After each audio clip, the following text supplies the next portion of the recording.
Damn it. So I bumped my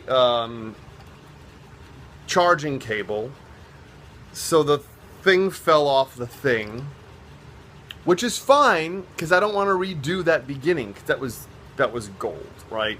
So now that means it's fine. Now that just means I'm going to have to use the Splice app to splice these together, which takes so much extra time. But it doesn't take as much extra time if I keep the video short. So that's motivation for me to keep the video short.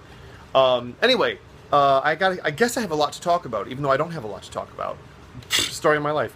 I was saying about this. I like whining. I like whining. I don't know why. It really helps me.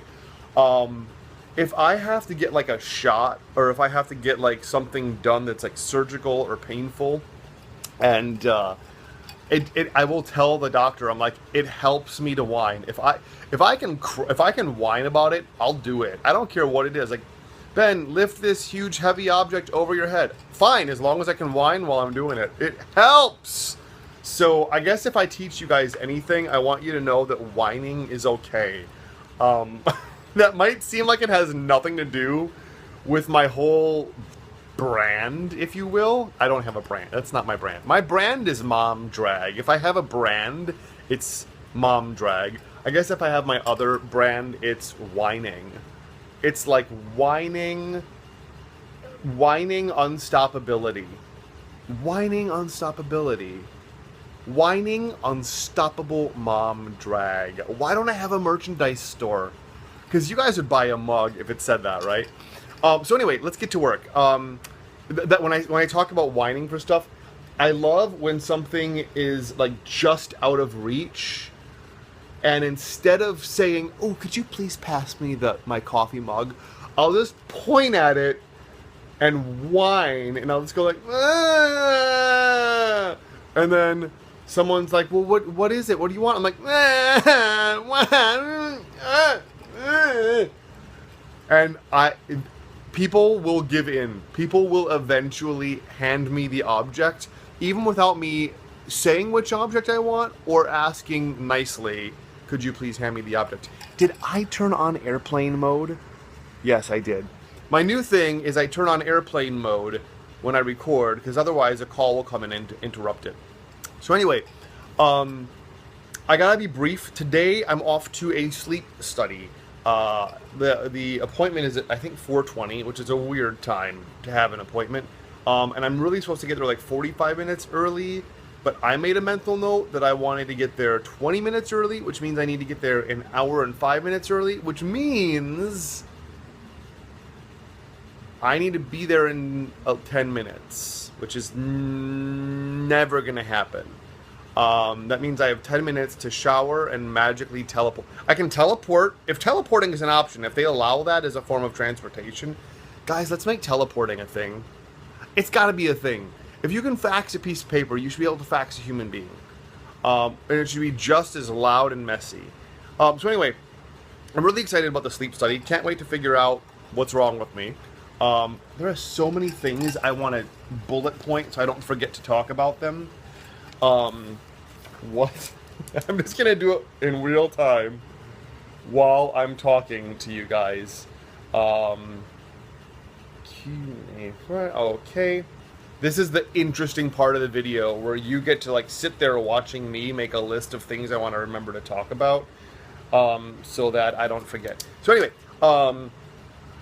dream. I guess I'm going to start by talking about a dream. I came home last night and I didn't even watch RuPaul Drag Race All Stars episode 3, season 2, which is odd that I wouldn't do that, because I look forward, as soon as I finish watching one episode, I'm just hoping that I can sleep through the week, so it's time to watch the next episode, which is great for appetite control. I mean, just don't eat and then sleep for a week. But can you imagine, you wake up, you're like, what happened to my body? So I was just so tired yesterday and I got home. I never do this. You know how like you're so tired and you're like, as soon as I get home, I'm literally laying right down and going right to bed. Literally.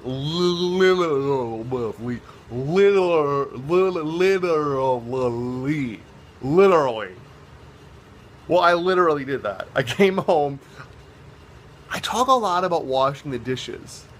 And for someone who talks a lot about washing the dishes, pay no attention to you can't pay attention because you can't see it. I didn't do the dishes. Not that I didn't feel like it. Well, I didn't feel like it. But I came home and I was like, I'm going to wash the dishes, but I'm going to lay down in bed first because I'm really tired. And then I'm like, I know how that ends. I know what's going to happen if I lay in bed. And then I thought, ooh, but I'll lay in bed while listening to voicemails and returning messages. That's how they get you. So I laid down. I might have listened to a message, but all I remember happening is I laid down and I fell asleep. I didn't even plug in my phone. I didn't even charge my phone. I didn't even set an alarm. I laid in bed at about 11:30. No, because I was at the falafel place for dinner and I left there at 11:30. So I probably laid in bed at 12:30 and then I woke up at like 12:30. So I either slept for 0 minutes or I slept for 12 hours. Which do you think happened? I slept for 12 hours. I'll just quickly talk about a dream, not because anyone cares, but I had this weird dream that I was in this apartment, which, like, I would love to one day give, like, the tour of this apartment, but my apartment's not clean enough to do that. So how about you guys every single day until you get the tour, hound me and say, damn it, use strong language like that, damn it, I demand to see a tour of your home. Why is it not cleaned up and ready and whatever? There's going to be a long way to go before that because there's a lot of rearranging I want to do and furniture I don't yet have.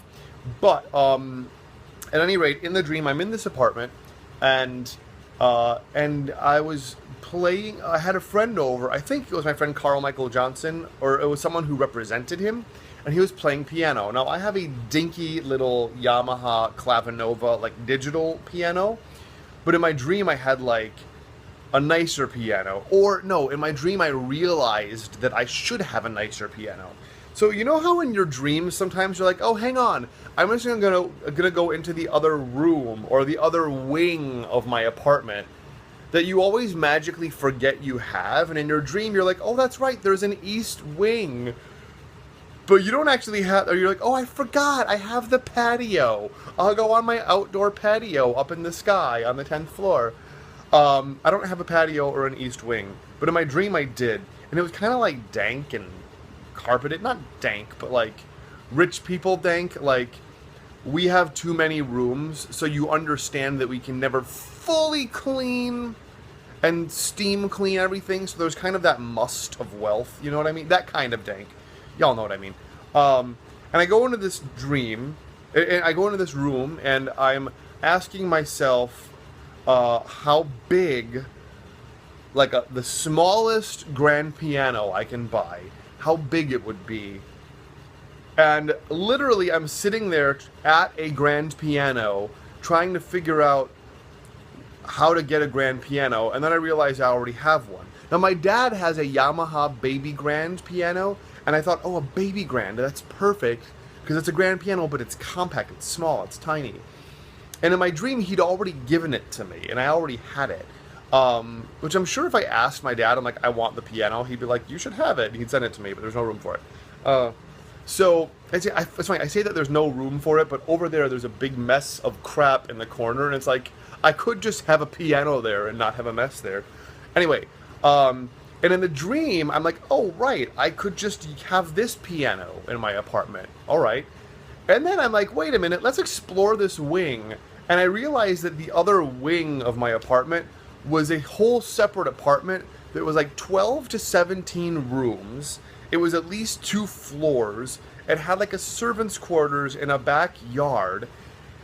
And in my dream, this apartment was located somewhere in the West Village, but it was in an area that resembled like Riverside Park. That doesn't exist. Riverside Park is on the Upper West Side in a not so densely populated area.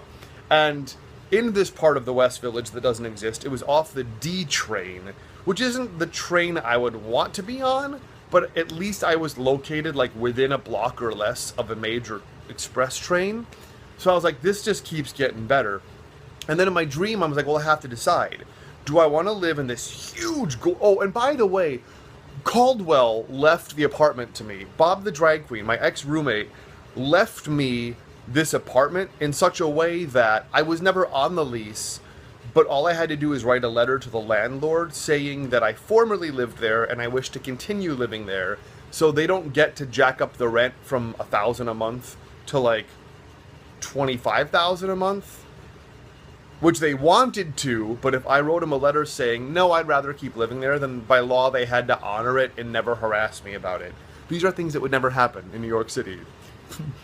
But fun fact, Cyndi Lauper has such an apartment. She pays like a buffalo nickel for her apartment, but it should cost like $5 or $10 or $20,000 a month. But because of some loophole, her husband, I think, is like a real estate lawyer. So through some loophole, she pays like nothing in rent. So I was getting a Cyndi Lauper apartment for a Cyndi Lauper deal, and in a wealthy, musty apartment with a baby grand piano. So my dream, I'm thinking, do I want to move here and have to move, but live in this gorgeous, huge apartment, which costs a little more, tiny bit more, but then I'll be like out of the way and friends can't just like drop by. I love that I live in Hell's Kitchen. I'm like right outside of Times Square, so like friends are often passing through my neighborhood and they can just drop by and pay me a visit. So I thought, oh, I'll have to give that up. And then I won't be like in walking distance of everything. I'll be a little out of the way. And then in my dream, I realized I don't have to choose. Why don't I say yes to both of them? Now, that required a little bit more finessing, and that required a little bit more, like, if I'm creative, I can say that this is my residence and this is my office. But in my dream, I was like, I'm going to have these two awesome properties. Now, this dream doesn't mean anything, and I hate that I'm, like, sharing dreams with you, because that's not what you're here for. But I do like how subconsciously there's something working in the back of my head where I'm like if you followed the whole story about how I got this apartment, if you don't know my story about how I got this apartment, then take an hour and 15 minutes and go YouTube, or not YouTube, go to the podcast Tell the Bartender by Catherine Heller. Subscribe to it because it's a great podcast. It's the best thing to listen to while you're washing dishes or painting or redoing a friend's apartment. If you just Google Tell the Bartender Honey LeBronx, you'll find the episode. The episode is titled Studio 44. It's the entire story about how I got this apartment. If you knew that story about me, you'd be like, dude, this guy's a wizard. He makes miracles happen with money, because I really do. But at any rate, I like how even though I went through everything I went through to get this apartment, there's still part of my subconscious that's like, oh no, I will not be stopped. There is always more is always possible for me. So I like how that dream just kind of honors my like undying thirst for expansion, and how my subconscious recognizes me as a person of wealth and a person of abundance and a person who can have it all, no matter what my mortal carnal mind thinks is a limitation for me. So anyway, I'm already talking way too long. I thought this was going to be a 6-minute video, and now it's like on record to be the longest one ever. Lies, exaggerations, but whatever. Anyway, so I want to answer. I'm going to do a thing. I'm doing a thing. Is this a letter I have not opened? Did I really not open this letter? Did I not open this? Oh, I opened it. I just never noticed that there's more in it. Anyway, hi, let's focus. Okay, now I'm officially in a hurry and gotta run. But someone is asking a question in the comments, and so I realized why not do a thing and do a Q&A Fridays. So it's Friday, so why don't I use Friday to answer your questions? So I'm going to do a quick question. Someone asked me about drag. So someone asked me, they went back and they listened to an early episode of my podcast, Big Fat Vegan Radio, where I was talking about how someone wanted me to enter in a costume contest. But I was like, I'm not in a costume, I'm in drag. And like someone else was a bunch of grapes, someone else was a cow, someone else was like a carrot, someone else was a cupcake, and I'm like, drag queen isn't a costume, because woman isn't a costume. But they wanted me to enter in the costume contest, but I was like, oh, there's a $100 grand prize? Okay, I'll enter in the contest. Because so often, like, people who are, this is a broad generalization, I'm sorry if it's offensive, but like, straight people or cis people or non-drag queens can just be really, like, kind of dumb when it comes to drag. I know, I'm sorry, but they can be kind of dumb when it comes to drag. Like, do you identify as a what? Like, I get how if you're not part of that bubble, you have no idea what you're looking at. You don't know how that person identifies. You don't know what's offensive, what's a dumb question, what's a smart question. But like, I was kind of trying to tell them, like, I'm not in a costume. But whatever, $100. Sure, I'm in a costume. Ooh, look at my costume. Now, if I was, like, in zombie makeup and drag, that's a costume. If I was, like, Honey LeBronx as a butcher, that's a costume. If I was Honey LeBronx as a school teacher, that's a costume. If I was Honey LeBronx as a soccer mom, that's kind of not a costume. That's just my drag. Anyway, but they're asking me, how is drag not a costume? And I'm like, here's the thing. The person dressed up as a bunch of grapes, they were there at the festival as a bunch of grapes. Like, they were there as something, as a thing. I was just a drag queen. Like, I'm just a drag queen. I'm not here as something. I'm just a drag queen at this festival, you know? Like, you're not like, I'm just a bunch of grapes and I'm here at the festival. I'm just a cow here at the festival. You're there as a bunch of grapes. You're there as a thing. I'm not there as a drag queen. I am a drag queen. You know what I mean? So there were some other questions that they asked me. I can't cue them up now because my computer's over there. But this is going to take forever to render this video in Splice, and then it's going to take me forever to shower. And then whatever. I'm just gonna keep being on task. And this video is already way too long. Whenever this video is becoming long, I start picturing Michael Heron or Carol in the UK telling me that my video is too long. But you know what? Whatever. So some of the questions asked were like, am I a different person in drag? Do I think as Honey LeBronx when I'm in drag? Do I identify as a different gender when I'm in drag? And these are great questions, and even I don't have the answers to them. So I'll just say it this way. Do I think as a different person? Do I think differently? Yes, I think differently. When I'm in drag, I am a different person. I'm still aware that I'm Ben Strothman. I'm still aware that my social security number is 264-66-3892. I'm kidding, that's not my social security number. I should be careful, though, when I do that as a joke, because maybe that's someone else's social security number, but the truth is anyone could just enter any 9 digits. But anyway, I'll put it this way. I've described this before as how drag is for me. I remember when I was a kid, there was a lot of pressures on me, like, oh, no, don't stand with your hand on your hips that way. Because if you stand this way, that's how girls stand. And if you stand this way, that's how boys stand. Oh, don't talk this way. Girls talk that way. Boys should talk this way. I remember growing up, other people had a lot of feelings about how I should or shouldn't act because I'm a boy. And so I remember consciously I took all these behaviors that were considered girl behaviors and I like put those in a box wrapped in duct tape and guarded with snakes, and I'm like, never go towards that box. That's my girl box. Be the boy part, don't be the girl part. Not that there is a girl part of me. Those are just parts of, they're all just me, and then I put parts of me in a box labeled as girl, and I'm not supposed to be those parts. The fun thing is, I also never did the parts of me that were considered manly, because in my mind, I didn't think I was manly because I'm gay. And I was always told, I got the message growing up that being gay isn't manly. Honey, you should see some of the sex parties I've been to. Anyway, don't think gay's manly. Honey, you don't know who I've slept with. Anyway, whoa, I didn't know I was going to go there today. That is just how I weed out whoever's like, I don't know if this channel is for me or my kids. Maybe it's not. So, I also never gave myself permission to act like a dude because I thought that wouldn't be authentic and someone would call me out as the fake.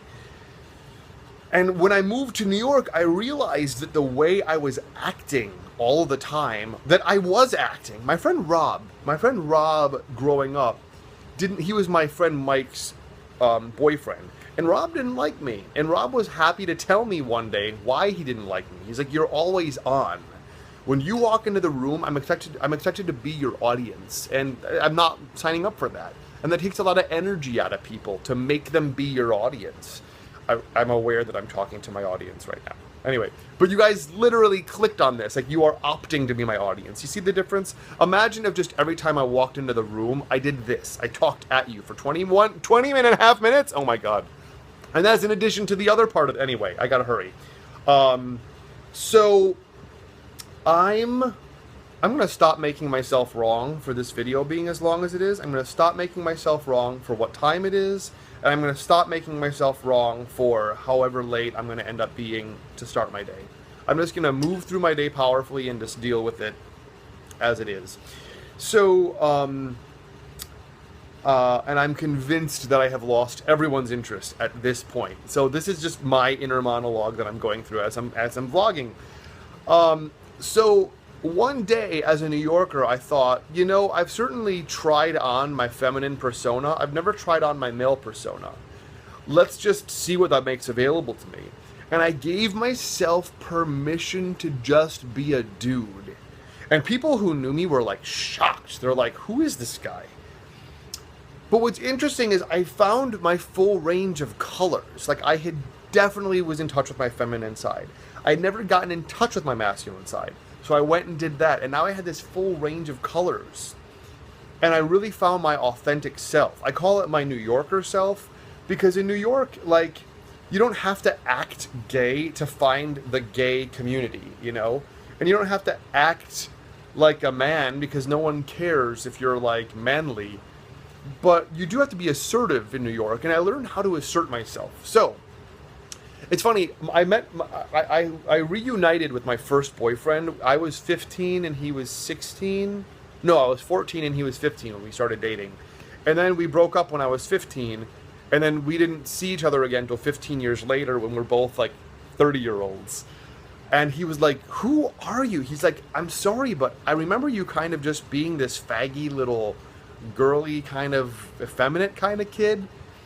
And he's like, you're just like such a dude now. And it's funny that that's weird for him, because I finally feel like I'm my authentic self. I finally feel like I'm just being me, even though I'm a little radio announcer-y and I'm a little like overly articulate and I'm very animated. But this is just me. I feel like I'm me at 100% volume. And that's a really good feeling. So anyway, I'm not even answering the question about drag. So if drag is, my drag character basically comes from all the parts of me that I tried once to suppress. And I don't try to suppress them anymore. Because I'm not like, if I'm talking just a little effeminate, if I'm just being a little girly, I don't care, because I can totally own that. Like, that's a part of me. I feel like that would be my dad's impression of like a girl. I don't know. But at any rate, like, I have my full range of persona at this age. This video is gonna take so long to edit. Anyway, suffer for your art, Strothman. So, when I discovered drag, I gave myself permission to, like, when you're dressed up as a woman, you get to act however you want to act, and no one's gonna be like, you're being really effeminate, because, like, I'm 7 feet tall and in a wig. So that's who I am in drag. It's still me. It's just my female side on loudspeaker. So I am thinking with a different part of my personality. I'm thinking with a different part of my brain. I'm responding to things different. I'm usually a lot more quick-witted when I'm in drag, sometimes not. Let me just make that the short version of the answer. If that's the short answer, believe me, you don't want the long answer. So anyway, I gotta wrap this up. This is going too long. So those are sort of the questions. Do I identify as a different gender? No, I am a cisgendered male. So I identify as male. I'm a guy. I'm a dude. I identify as a dude. The world labeled me as a guy when I was born. I agree with that label. That's how I feel. I am homosexual. I'm not attracted to women sexually. I'm attracted to men. I am also a guy. Yet, when I'm in drag, I identify as a woman. I don't mean that like I'm temporarily not cisgendered. I'm still a cisgender male. But when I'm in drag, like, please respect that I'm a woman. Like, don't think that you can grab my boobs in drag because they're not really my boobs. They are really my boobs. I made them myself. Like, people will do that when you're in drag. They'll like grab at your boobs because... Don't grab my boobs. Don't grab my boobs. Just please don't. It's not... There's very few situations where you can grab my boobs, and you will know if you're in that situation because it will be uncomfortably clear. So, I don't know how to explain it other than I'm cisgender male. When I am in drag, I am still a cisgender male, and I am fully embracing my woman side, and so I feel like a woman, or like I imagine a woman would feel, whatever. But so, when I'm in drag, just consider me a woman. But I'm not I'm not transgender. I am cis. I know how confusing that might be, but it's not confusing to me. So, and it's always okay to ask these questions. People are always so... I appreciate that they're sensitive about these things and that they don't want to offend, but like, I'm never offended when people ask me these questions. I would be offended slightly, not offended, but just a little uncomfortable when people assume. So they're like, oh, you're trans. It's always weird for me when people assume I'm trans. Not that there's anything wrong with being trans, but it's just like, that is not who I am. So I think I've satisfied the question, and thank you for that question. I don't have the username in front of me. I know who you are. There's a T in your name, and then like a V in a circle, and there's 2 words in the name, so you know who you are. There's your shout out. So that's pretty much it. I do want to say 1 or 2 other things in this video, but maybe I'll expand on them later. But one of the things I wanted to talk about today, in terms of leadership, being a leader in your own life, is, about 3 years ago, before I did the Landmark Forum, I was really at sort of a rock bottom in my life.